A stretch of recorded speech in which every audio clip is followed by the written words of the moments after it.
اللہ الرحمن الرحیم فَأَمَّا الْإِنسَانُ إِذَا مَا ابْتَلَاهُ رَبُّهُ فَأَكْرَمَهُ وَنَعَّمَهُ فَيَقُولُ رَبِّي أَكْرَمَنِ وَأَمَّا إِذَا مَا ابْتَلَاهُ فَقَدَرَ عَلَيْهِ رِزْقَهُ فَيَقُولُ رَبِّي أَهَانَنِ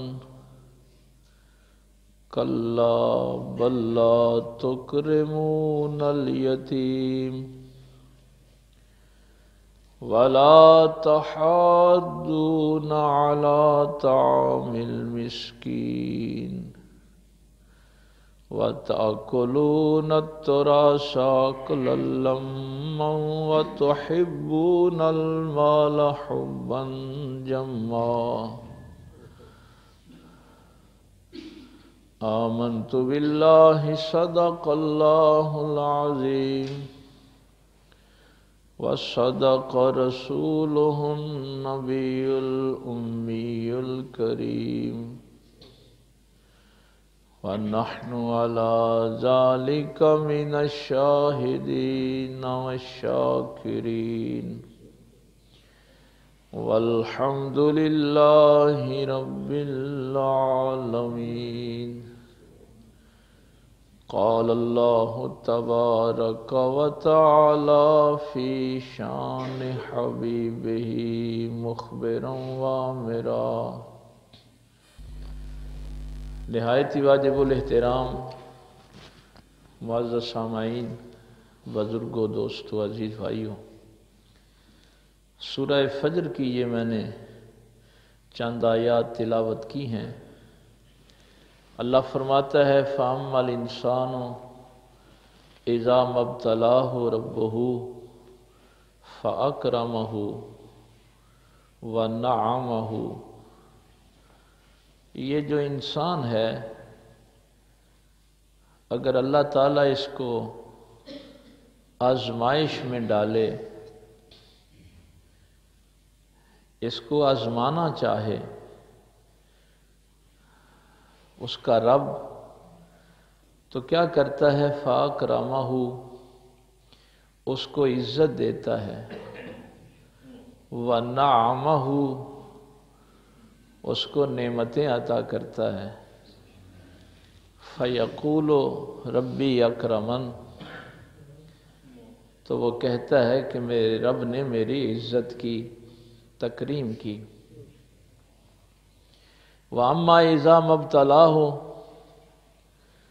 اور جب اللہ تعالیٰ اس کو دوسری ایک آزمائش میں ڈالتا ہے، فَقَدَرَ عَلَيْهِ رِزْقَهُ، اس کا رزق اس کے لیے تنگ کر دے، چھین لے اس سے نعمتیں، فَيَقُولُ رَبِّي أَهَانَنِ، تو وہ کہتا ہے کہ میرے رب نے میری توہین کی، میری بے عزتی کی۔ کَلَّا بَل لَّا تُكْرِمُونَ الْيَتِيمَ، ہرگز نہیں، ایسا نہیں ہے جو انسان کہتا ہے، بلکہ تم نے ہی یتیموں کو عزت نہیں دی۔ وَلَا تَحَاضُّونَ عَلَى طَعَامِ الْمِسْكِينِ، اور یہ جو محروم طبقہ تھا، غریب طبقہ تھا، نادار لوگ تھے، ان کو کھانا کھلانے کی ایک دوسرے کو رغبت نہیں دلائی۔ آگے بھی دو آیات میں نے تلاوت کی ہیں، وہاں تک پہنچتے ہیں تو پھر ترجمہ بھی ان کا کرتا ہوں میں۔ پہلے اللہ نے آزمائش کے لیے جو دو چیزیں بیان کی کہ ہم ان کو عزت دیتے ہیں اور ان کو نعمتیں عطا کرتے ہیں، یعنی یہ آپ کو اب سمجھ آ جانی چاہیے کہ یہ دونوں چیزیں اگر کسی کے پاس ہیں تو یہ اللہ کی آزمائش ہے۔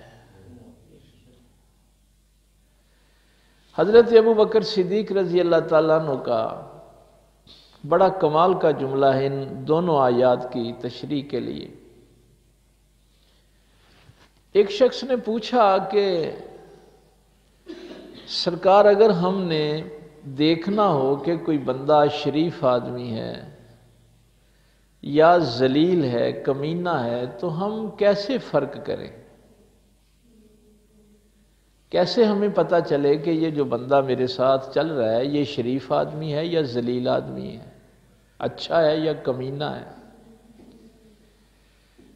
تو جناب ابو بکر صدیق رضی اللہ تعالیٰ عنہ نے فرمایا کہ اللہ تعالیٰ کسی کو عزت عطا کرے، دولت عطا کرے، منصب عطا کرے، تو وہ بندہ عاجز ہو جائے تو سمجھنا کہ وہ شریف آدمی ہے، اچھا آدمی ہے۔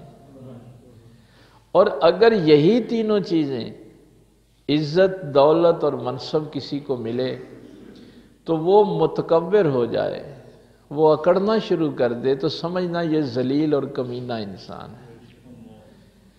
میں کئی دفعہ سوچتا ہوں کہ ہو سکتا ہے ہمیں ہزاروں کتابیں پڑھ کے بھی یہ علم نہ ملتا جو ایک جملے میں مل گیا۔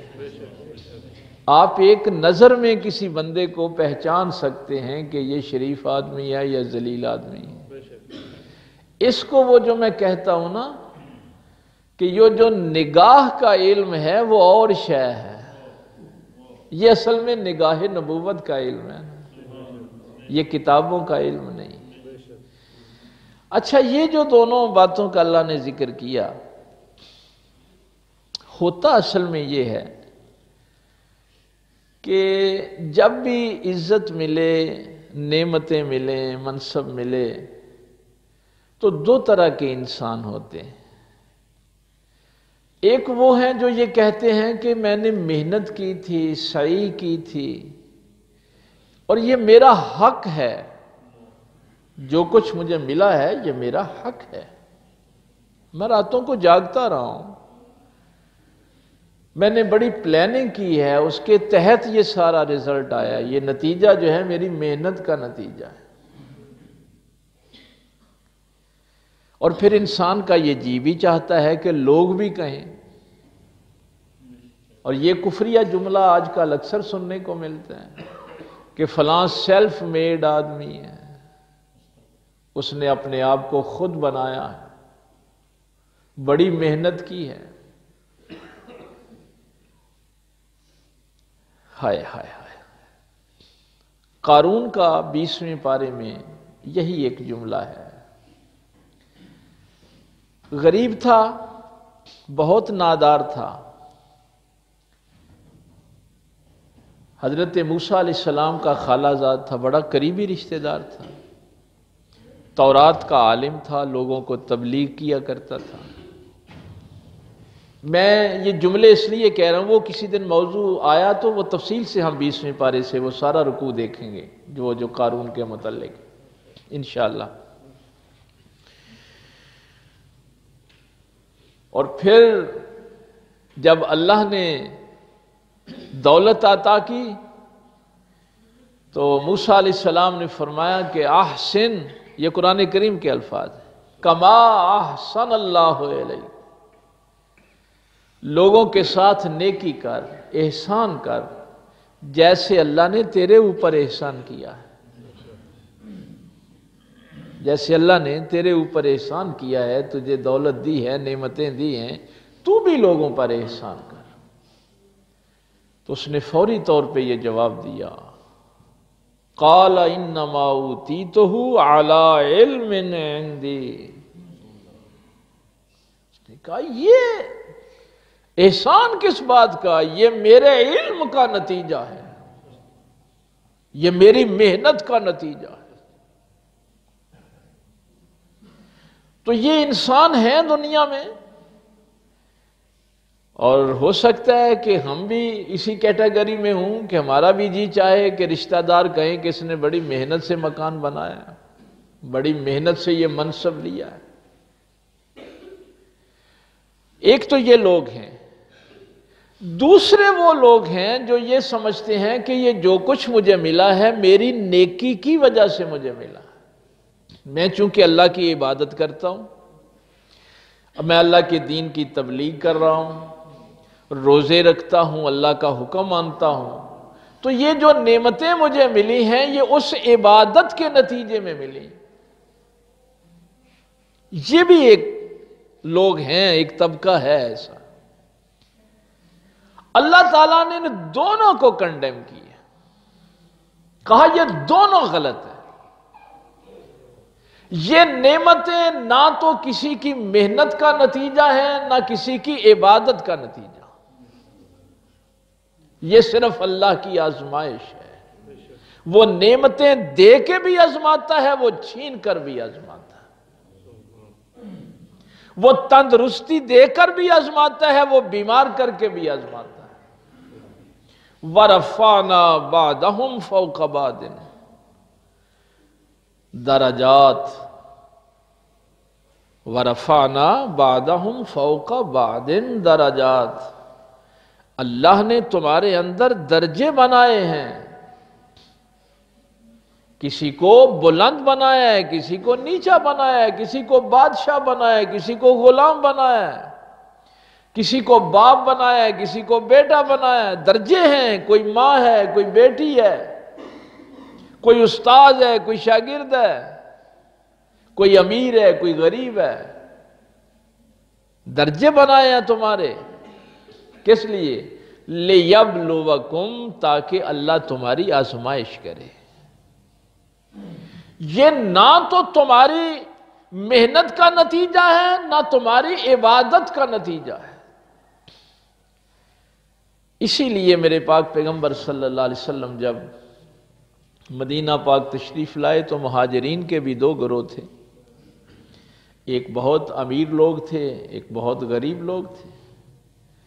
تو نبی پاک صلی اللہ علیہ وسلم نے فرمایا کہ یہ جو مہاجرین میں سے غریب طبقہ ہے، یہ امراء ہیں، دونوں مہاجرین، دونوں صحابہ، لیکن فرمایا یہ امراء سے 40,000 سال کا بھی ذکر ہے، اور 40 سال کا، یعنی 40,000 سال پہلے جنت میں جائیں گے۔ کیا آپ کہیں گے کہ وہ جو نادار مہاجرین تھے، صحابہ تھے، وہ اللہ کی عبادت نہیں کرتے تھے؟ کبھی ذہن میں نہ لانا کہ مجھے جو نعمتیں ملی ہیں یہ میری عبادت کا نتیجہ ہے، میری فرما برداری کا نتیجہ ہے، چونکہ اس میں بھی پیچھے تصور تو پھر محنت کا آ جائے گا نا، کہ یہ میری محنت کا نتیجہ ہے، وہ عبادت میں ہو یا دنیا میں۔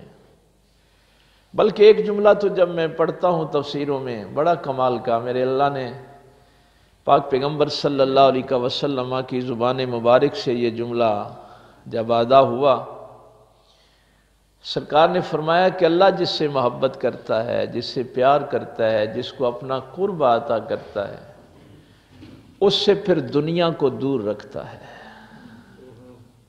اللہ جس سے پیار کرتا ہے نا، اس کو دنیا سے پھر دور رکھتا ہے۔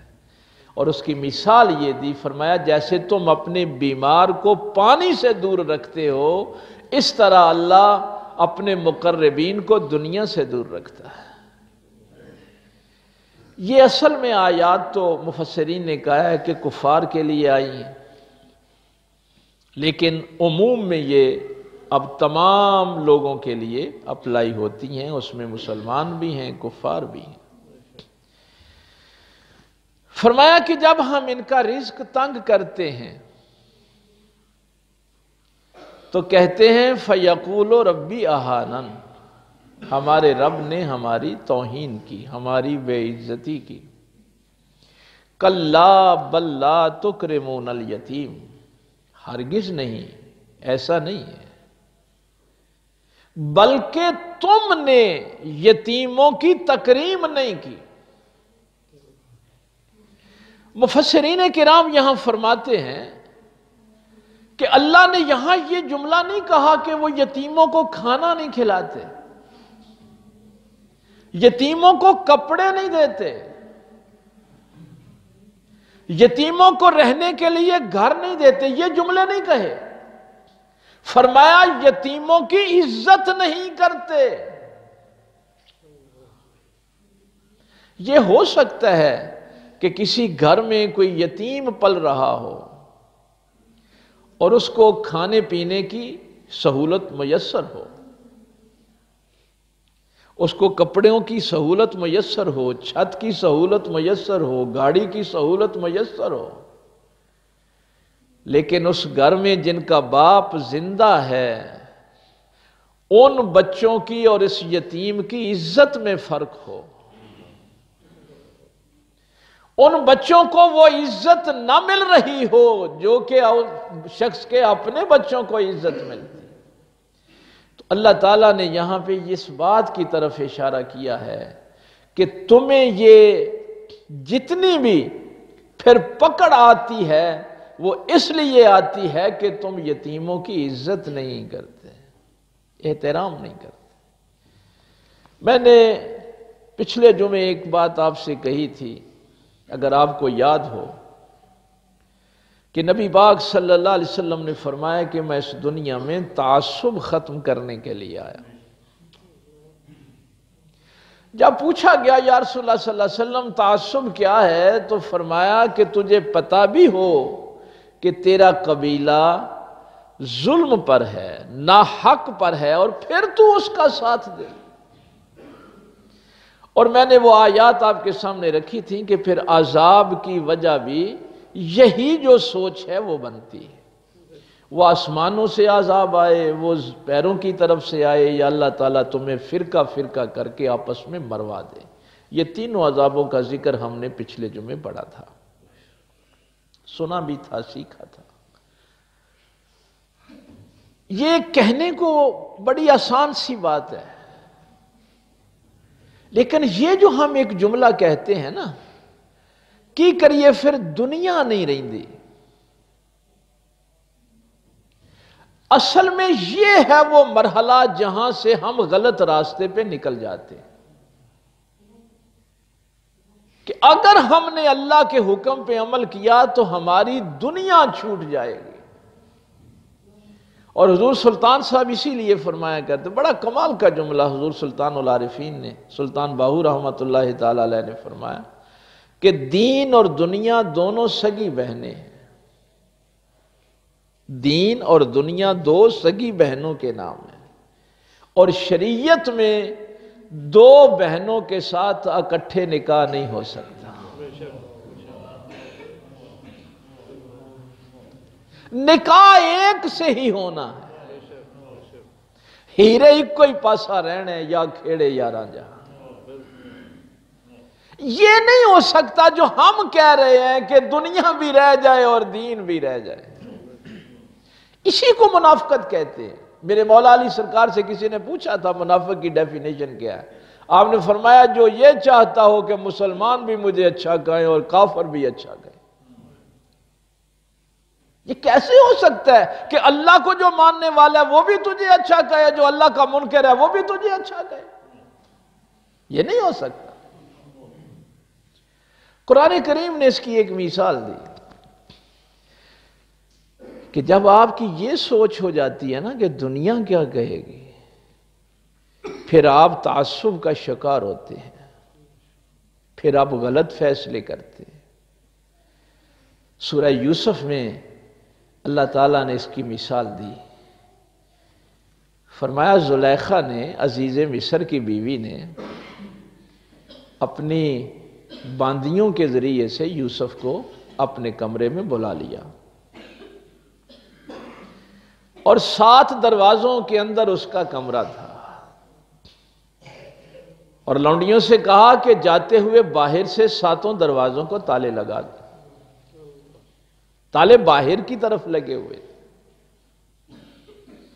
اللہ غنی. اب قرآن کے الفاظ سنیں. قالت حیت لک، اس نے کہا یوسف میری طرف مائل ہو جا. قال معاذ اللہ، اللہ کے پیغمبر نے، یوسف علیہ السلام نے کہا میں تو اپنے اللہ کی پناہ چاہتا ہوں، میں تو اپنے اللہ کی پناہ میں آتا ہوں. قال معاذ اللہ، یوسف نے کہا میں اپنے اللہ کی پناہ چاہتا ہوں. یہ ساری بات قرآن اس لیے بیان کر رہا ہے کہ کبھی ایسا موقع آ جائے پھنس جائیں تو اللہ کی پناہ چاہا کریں. یہ طریقہ بتایا اور اس اللہ پر توکل کریں، اس کی پناہ میں آ جائیں، اپنے آپ کو سپرد کر دیں اللہ کے. قالت حیت لک، یوسف میری طرف مائل ہو جا. قال معاذ اللہ، کہا میں تو اللہ کی پناہ چاہتا ہوں. اچھا یہ ویسے الہ کسی کا بت ہی کیوں نہ ہو، آگ ہی کیوں نہ ہو، اس کی ایک حیا تو ہوتی ہے. بھائی جو معبود ہوتا ہے نا، جس کی بندہ عبادت کرتا ہے، اس کی حیا تو کرتا ہے. وہ بت پرست بھی اپنے بتوں کی حیا کرتے ہیں. بس اس نے جلدی جلدی اس کے کمرے میں جو بت پڑا تھا اس کے اوپر کپڑا ڈالنا شروع کر دیا. یوسف علیہ السلام نے پوچھا یہ کیا کر رہی ہے؟ اس نے کہا کہ تو نے بھی تو کہا ہے کہ میں اپنے معبود کی پناہ چاہتا ہوں، تو مجھے بھی تو اپنے معبود سے حیا آتی ہے، اس لیے میں اس کو کپڑے سے ڈھانپ رہی ہوں. فرمایا یہ تیرا معبود ہے جو کپڑے میں چھپ جائے تو تجھے دیکھ نہیں سکتا، میرا معبود جو ہے میں اس کی نظر سے چھپ نہیں سکتا. میں زمین کی تہوں میں بھی چلا جاؤں تو وہ مجھے دیکھ لیتا ہے.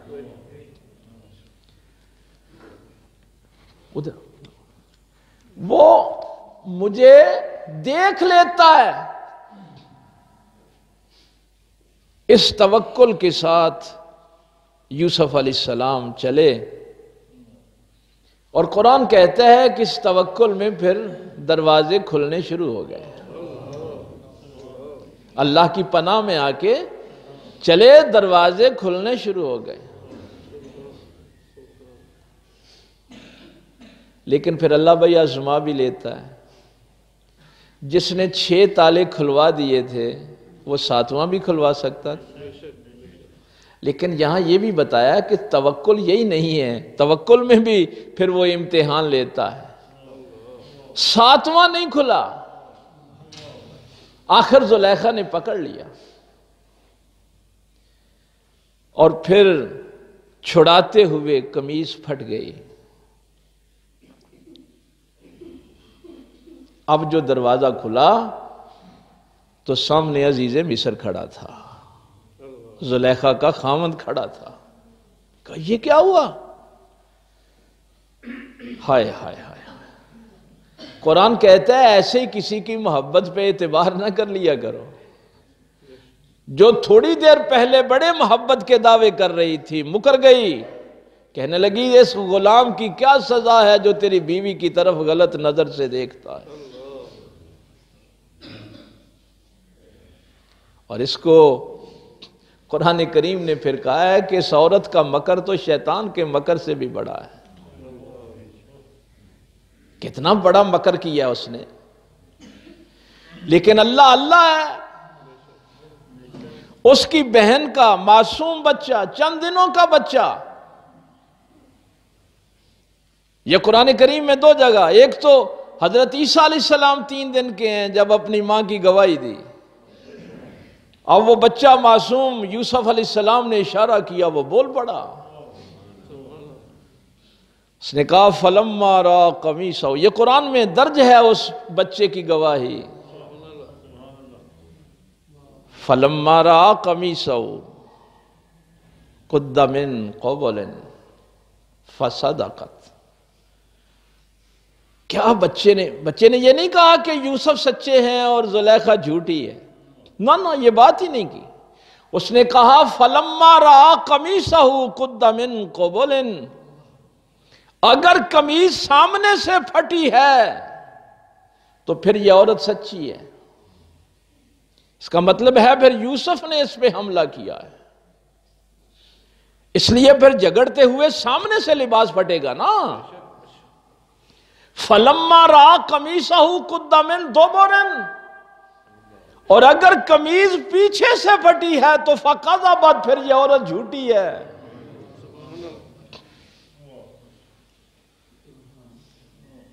اس کو قرآن نے آگے کہا قال انہ من کیدکن ان کیدکن عظیم، یہ بڑا مکر تھا۔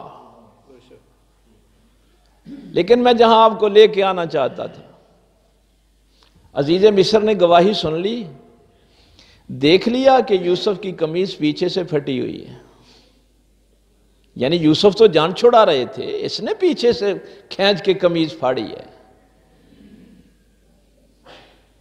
لیکن اس کے باوجود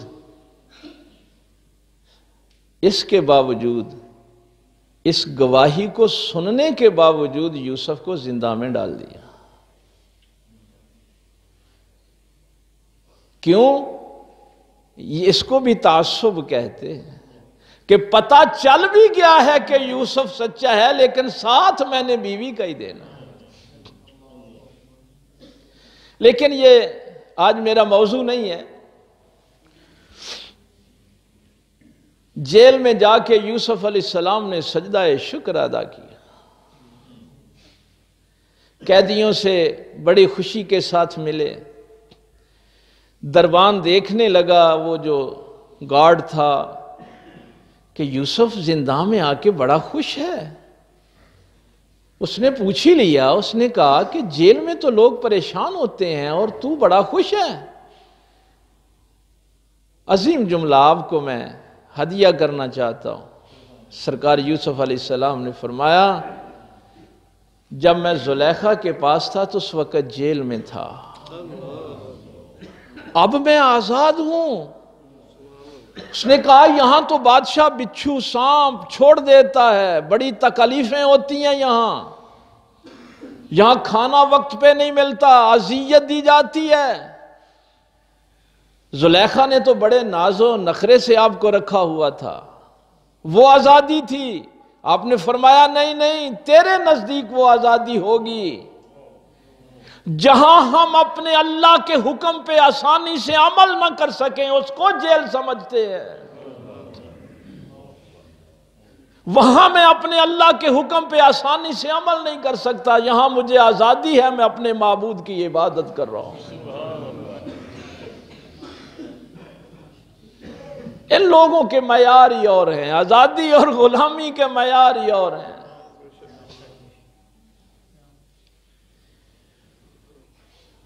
تو یہ بڑے بڑے ظلم جو انسان کرتا ہے اس تعصب کی وجہ سے کرتا ہے۔ ویسے اس نیکی میں آپ کا بھی حصہ ہے، آپ سارے لوگ اس نیکی میں شریک ہیں۔ ہم نے پچھلے جمعے جو آواز اٹھائی تھی، بڑا لوگوں نے اس بات کو سنا ہے اور آپ کا حصہ پڑا ہے اس میں۔ وہ جو ہاسپٹل پہ حملہ ہوا تھا اور لوگ اٹھے ہیں حق کی آواز کے لیے، چاہے تھوڑے ہی اٹھے ہیں، ہاسپٹل میں بھی گئے، ان مریضوں کے پاس بھی گئے، جن کے افراد فوت ہوئے تھے ان کے پاس بھی گئے۔ کچھ لوگوں نے اپنے لائسنس کینسل کروائے اور حق کی آواز بلند کی، کہا کہ ہم ظالم کو ظالم کہیں گے۔ اچھا ایک بات، میں رات بھی ایک سالانہ ایک پروگرام تھا، وہاں گیا ہوا تھا، تو نوجوان بچے بڑے سوال کرتے راستے میں بھی وہاں بھی، سر یہ جو آج ایک قاضی نے فیصلہ دیا ہے کہ لاش کو لٹکا دو اور کھینچو اور گھسیٹو، یہ کیا ہو گیا ہے؟ کیا ہمارے قاضی جو ہیں ایسے کام کریں گے؟ بچے بڑے مضطرب تھے رات۔ میں آپ کو بھی یہ بات بتانا چاہتا ہوں، اکثر یہ جو میں روتا ہوں نا، اس منبر سے آواز بلند کرتا ہوں، جب معاشرہ بگڑتا ہے تو پھر معاشرے کا کوئی بھی حصہ محفوظ نہیں رہتا، یہ ذہن میں رکھنا۔ وہ جو پچھلے جمعے ہم نے مثال نبی پاک صلی اللہ علیہ وسلم کی سیکھی تھی نا، پھر کشتی ساری ڈوبتی ہے، پھر یہ نہیں ہوتا کہ جس نے جرم کیا وہی مارا جائے گا۔ اگر آپ نے ہاتھ نہ روکا ظالم کا تو کشتی ساری ڈوبے گی۔ یہ مثال میں نے پچھلے جمعے اسی لیے دی تھی۔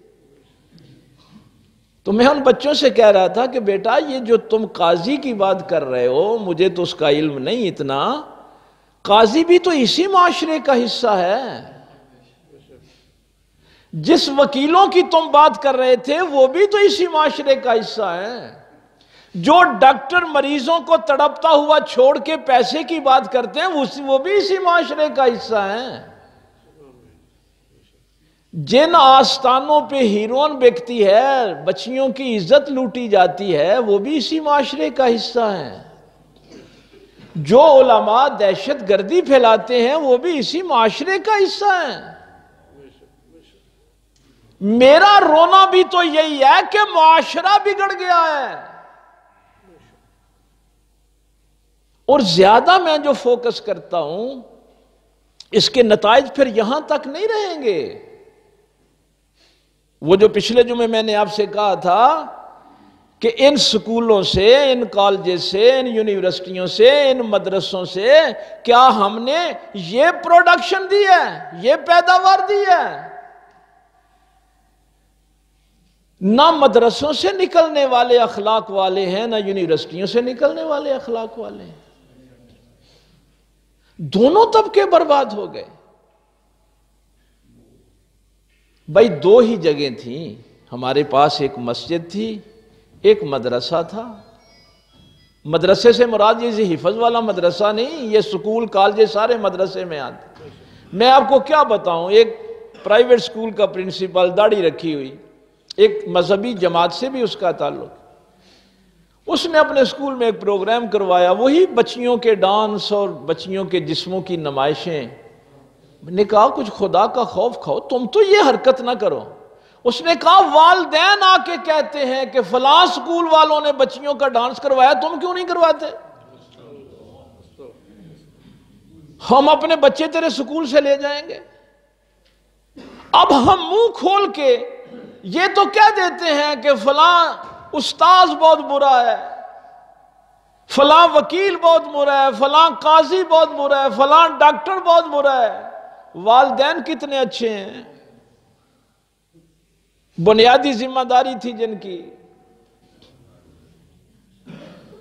ابھی تو یہ جملہ آپ نے سنا نا، میرا اللہ نے واضح طور پہ فرمایا کہ جن معاشروں میں یتیموں کی عزت نہیں ہوتی ان کی اللہ پکڑ کرتا ہے۔ وہ یہ نہ کہیں کہ ہماری توہین ہو رہی ہے، پوری دنیا میں ہماری بے عزتی ہو رہی ہے۔ آپ کے ملک کے یتیم خانوں میں بھی پتہ ہے کیا ہوتا ہے؟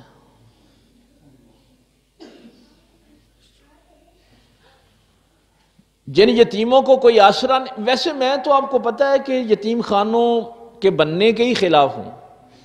میں تو جہاں بھی مجھے کوئی ایسی تقریب میں بلائے کہ یہاں ہم نے یتیم خانہ کھولنا ہے تو میں تو اس کی مخالفت کرتا ہوں۔ کیوں؟ اس لیے کہ میرے پاک پیغمبر صلی اللہ علیہ وسلم نے فرمایا کہ سب سے بہتر میں کوئی یتیم پلتا ہو۔ جس پیغمبر نے یہ درس دیا ہے اگر میرے خاندان میں سے کوئی بچہ یتیم ہو گیا ہے تو اس کو یتیم خانے نہیں چھوڑ کے آنا، اس کو اپنے گھر میں رکھنا ہے۔ اگر ہمارے گھر مسلمانوں والے ہوں تو یتیم خانے کیوں کھلیں؟ اور پھر ہم نے ان درندوں کی سپرد ان بچیوں کو کیا، جو آپ نے رپورٹیں سنی ہوں گی کہ ان بچیوں کو وقت سے پہلے کہا جاتا ہے کہ بالغ ہو جاؤ، اور اس میں آپ کی انہی کالجز سے نکلی ہوئی ایلیٹ، سیکٹری لیول کے لوگ اور ججز لیول کے لوگ پھر ان بچیوں کا استحصال کرتے ہیں، اور پھر یہ معاشرہ یہ کہے کہ ہماری عزت نہیں ہے۔ اللہ تعالیٰ نے واضح فرما دیا ہے، مت کہنا کہ اللہ نے ہماری توہین کی ہے۔ کلا بل لا تکرمون الیتیم، ہرگز نہیں، اللہ نے تمہاری توہین نہیں کی، تم نے ہی یتیموں کی عزت نہیں کی، تم نے یتیموں کو در بدر کیا، یہ آزمائش تھی تمہاری۔ اسی لیے میں جب آپ سے اکثر کہتا ہوں نا کہ جب بچوں کی شادیاں کرنے لگے تو بہت سوچ سمجھ کے فیصلہ کریں کہ میں نے اپنے گھر میں بہو کون سی لے کے آنی۔ اب آپ چاہیں بھی کہ میں اپنے گھر میں کسی یتیم کی پرورش کروں، آپ کی بیوی نہیں چاہتی تو آپ کیا کریں گے؟ آپ کے گھر والے ہی آپ کے ساتھ تعاون نہیں کرتے۔ لیکن کیا کریں، اخلاقیات کو تو کوئی دیکھتا ہی نہیں ہے، یہ تو ہماری سوچ ہی نہیں ہے۔ اور پھر یہ بھی سن لیں، یہ دو جملے ہیں، سب سے بہترین گھر وہ ہے جس میں کوئی یتیم پلتا ہو اور خوش ہو، اور سب سے برا گھر بھی وہی ہے جس میں کوئی یتیم رہتا ہو اور وہ تنگ ہو۔ اور میں حیران ہوتا ہوں کہ جب میرے پاک پیغمبر صلی اللہ علیہ وسلم کوئی بندہ پوچھے کہ سرکار میرے پاس اتنے وسائل نہیں کہ میں یتیموں کی پرورش کر سکوں، تو سرکار فرماتے ہیں کہ ایسے ہی گلی میں جاتے ہوئے کوئی یتیم نظر آ جائے تو اللہ کو راضی کرنے کے لیے کوئی پیار والا شفقت والا ہاتھ ہی اس کے سر پہ رکھ دیا کر، جتنے بال اس کے تیرے ہاتھ کے نیچے آئیں گے اللہ تعالیٰ تجھے اتنی نیکیاں عطا فرمائے۔ اور جس پیغمبر نے یہ بھی فرمایا ہو، صحابی عصر کے بعد آئے ہیں، بچے میدان میں کھیل رہے ہیں، بیٹا کہہ کے آواز دی اور میرے پیغمبر کا رنگ سرخ ہو گیا۔ یہ صحابہ فرماتے ہیں کہ علامت ہوتی تھی غصے کی، جب رنگ مبارک سرخ ہوتا تھا اور یہاں سے ایک نس جو ہے وہ پھڑکنا شروع کر دیتی تھی تو یہ پاک پیغمبر صلی اللہ علیہ وسلم کے غصے کی علامت ہوتی تھی۔ بلایا اس صحابی کو، کیا کہہ رہا ہے؟ یا رسول اللہ صلی اللہ علیہ وسلم میرا بیٹا ہے، اس کو میں نے آواز دی ہے کہ شام ہو گئی ہے، آؤ گھر چلیں۔ فرمایا تمہیں پتہ ہے کہ وہ فلاں یہودی جو پرسوں مرا ہے، یہودی مرا ہے، کافر مرا ہے، اس کا بچہ بھی انہی بچوں میں کھیل رہا ہے۔ اپنے بیٹے کو پکارنا ہے تو نام لے کے پکار، بیٹا کہہ کے نہ پکار۔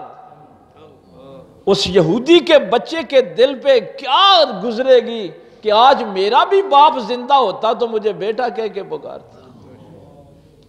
جس پیغمبر نے یتیموں کی یہ تکریم بتائی ہو، اس ملک کے یتیم خانوں کی نابالغ بچیاں جو ہیں ان کی عزتوں کا استحصال ہو، اور کوئی مولوی اس پہ آواز بلند نہ کرے، کوئی دھرنا نہ ہو، کوئی 10-15 پیر اٹھ کے کوئی اس کے خلاف بات نہ کریں، کوئی وکلاء احتجاج نہ کریں، اور پھر وہ معاشرہ کہے کہ اللہ ہماری عزت نہیں کرواتا، ہم دنیا میں ذلیل ہو رہے ہیں۔ تو یہ ساری باتیں آج یاد رکھنا کہ اللہ نعمتیں دے کے بھی آزماتا ہے، اللہ عزت دے کے بھی آزماتا ہے، پھر وہ تم سے چھینتا اس لیے ہے کہ تم یتیموں کی عزت نہیں کرتے اور غریبوں کو کھانا نہیں کھلاتے۔ اللہ عمل کی توفیق دے۔ وآخر دعوانا الحمدللہ رب العالمین۔